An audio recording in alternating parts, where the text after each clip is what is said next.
네, 안녕하세요. 주우변사입니다. 2025년 첫 영상을 촬영하고 있는데요. 오늘은 2025년 미국 증시와 주요 경제 전문가들의 전망에 대해 한번 알아보겠습니다. 최근 시장 동향과 전문가들의 의견을 통해 앞으로의 투자 전략을 세우는 데 도움이 되길 바라고요. 2024년에 이어서 2025년에도 투자에 성공하시는 한 해가 되시길 기원하도록 하겠습니다. 시겔 교수죠. 와튼스쿨의 제러미 시겔 교수가 내년은 쉬어가는 해, 2025년은 증시 10% 조정 가능성이 크다. 그리고 올 전망 연말까지 0에서 10%의 아주 마일드한 상승만 있을 거다, 이렇게 경고를 내리고 있는데요. 그 이유에 대해 알아보고요. 그리고 에드 야린이라는 어떤 강세론자죠. 지금 75세인 아주 유명한 미국 월가의 이코노미스트인데, 내년 초 조정 가능성, 올해 10%의 조정이 있을 거다라고 보고 있습니다. 대표 강세론자의 경고인데요.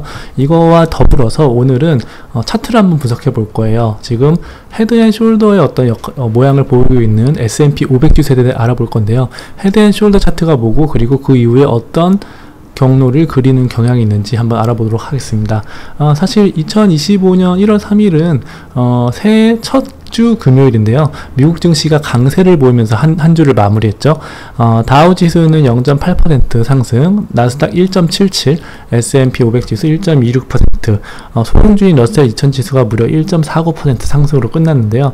이날 상승으로 S&P 500과 나스닥은 5거래 연속 하락세를 마감하고, 다우 지수도 4거래 연속 하락에서 벗어나는 하루였습니다. 특히 테크 기업들의 어떤 상승이 돋보였는데요. 테슬라 8.2%, 그리고 나스닥 4.45% 상승했고요. 애플만 0.2% 하락하고, 나머지 주요 빅테크들은 모두 1%가량의 상승을 보였습니다. 나머지 엔비디아, 알파벳, 아마존, 메타 등 강세를 보인 걸로 볼 수 있고요.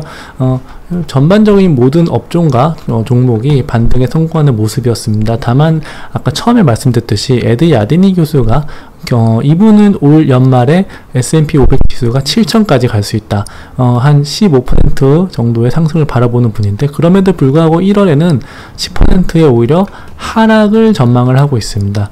왜 그러냐면 이분은 지금 페드의 어떤 정책이 지금 불확실성에 직면했다고 보고 있어요. 금리 인하를 4번 한다고 했다가 지금 2번 줄일 거라고 했는데, 그것마저도 확실하지 않다라는 말을 하고 있고요.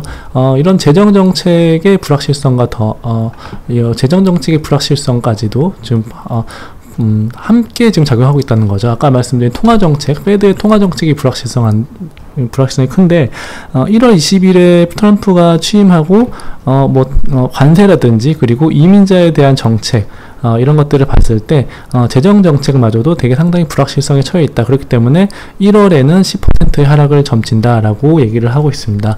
강세론자가 하는 경고의 목소리이기 때문에 상당히 주목할 만한 것 같고요.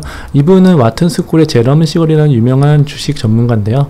이분도 올해 초에 10%의 하락을 경고하고 있습니다. 똑같죠? 왜 이런 주식 구루들이 하락을 전망하는지 좀 주의 깊게 볼 필요는 있을 것 같습니다.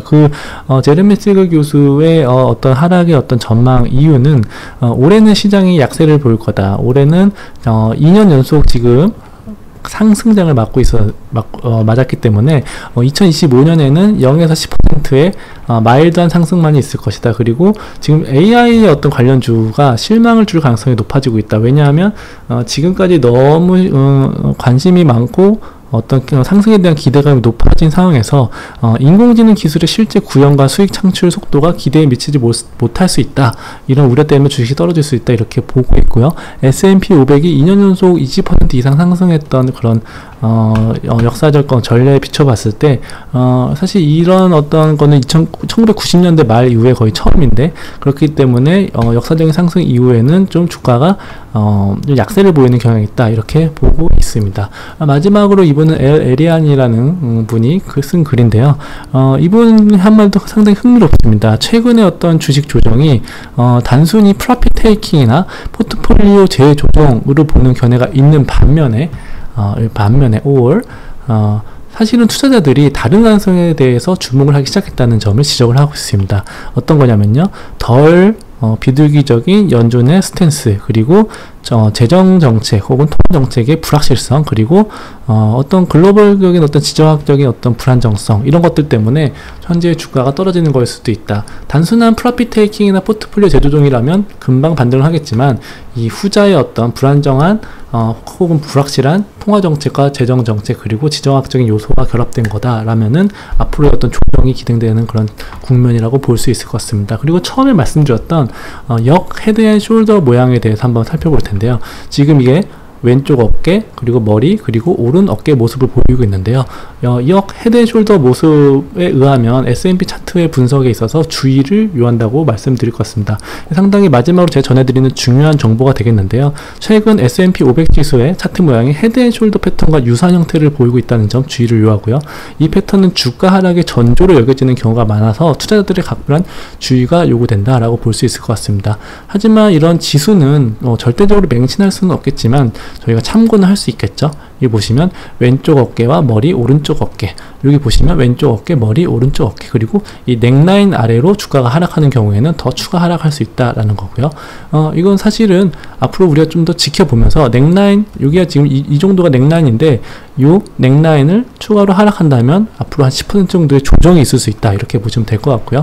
다만 QQQ 같은 경우 나스닥 지수를 추종하는 ETF인데 아직까지는 지지를 하고 있는 모습입니다. 그리고 종목별로 보면 사실은 엔비디아 같은 경우는 상대적으로 좋은 모습을 보이고 있지만, 애플 같은 경우는 5주 연속으로 상승을 한 이후에 지금 하락하는 모습을 보이고 있어서 나스닥 같은 경우도 종목별로 좀 차별화되는 국면이다, 이렇게 보시면 될 것 같습니다. 오늘 이렇게 시장 분석을 마치겠는데요. 여러분의 투자에 도움이 되셨기를 바라고요. 앞으로도 최신 시장 동향과 전문가들의 의견을 지속적으로 전해드리도록 하겠습니다. 구독과 좋아요 그리고 알림 설정 꼭 부탁드릴게요. 감사합니다.